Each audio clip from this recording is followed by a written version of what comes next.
el govern de l'Estat només ha inclòs una partida per Renfe, que és el contracte programa genèric, del qual se'n destinarà una part a l'operació del servei de Rodalies a Catalunya. Estem a l'espera de saber el detall d'aquesta quantitat, que en aquests moments forma part d'una xifra global de Renfe i l'Estat, per tal de llavors poder saber si efectivament ens hi caben a l'operació de, per exemple, el servei de Rodalies de Girona.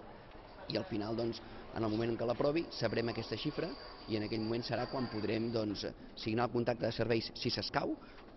anunciar si el servei de Rodalies de Girona, per exemple, es posa en funcionament o no, però estem en un moment ara encara de negociació amb l'Estat pel que fa a la quantitat que s'ha de dedicar a l'operació del servei de Rodalies i regionals a Catalunya.